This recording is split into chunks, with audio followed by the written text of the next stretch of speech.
नमस्कार मु मनोज महापात्र कहानी शुणाए आपण शुणुंट एई तो जीवन। आज एई तो जीवन रे आसंतु शुणिबा गाल्पिक उमाकांत नाथंक ए सुंदर गप ए सुंदर कहानी राखी। 4 वर्षर छोट पिलाटी समस्ते ताकू बाजिया बोली डाकती।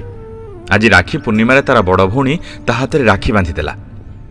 बाजियार बो बाजिया हाथ को 10 टंका बढ़ाईदेले भौणी को राखीर पाउणा देबाकू। बाजिया ता भौणी को राखीर पाउणा देदेला। हेले किछि समय परे कहिला मो टंका मते फेरी दे। बाजियार बड़ भौणी कहिला तू तो राखीर पाउणा देथिलु और नबा पई कोन कहूछु। बाजिया कहिला तू राखी नहीं जा मो टंका फेरी दे मते। बड़ भौणी हसी दे कहिला तो पाउणा नहीं जा पछे हेले तो हाथ रे राखी सेमिति रही थाउ सबुदिन। बाजिया 10 टंका धरी पाख दुकान को गला। 10 टंकाटा बढ़ाई दे 2टी बिस्कुट मागिला। दुकानी 5 टंकिया बिस्कुट सरी जाइथिबारु 10 टंकिया बिस्कुट गोटे बढ़ाई देला।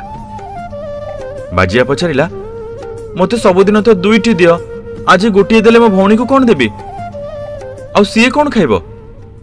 दुकानी विरक्त ही कहला 5 टंकिया सरी जाइछि तू 10 टंकिया नहीं जा। बाजिया बुझी पारिलानी। दुकानी अन्य गराखों को जिनिस देवा बेले संगे संगे आउ गोटे बिस्कुट नहीं दौड़ी पड़ेला। बाजिया पाखरे ठिया होइथिबा लोके नेईगला बोली पाटी कर उठिले। दुकानी दुकान रो बाहरी बाजिया को गोड़ाई जीवा को बाहरुथिला हेले तारा पाद अटकी गला। हठात गोड़रे माड़ी पकाइथिबा तळु किछि जिनिस उठेला दुकानी। ताहा थिला बाजियार राखी। दौड़ी के जीवा बेले बाजिया हाथरू बोधुए खसी पड़िछि। दुकानी जनक आग को न बढ़ी दुकान भीतर को गला।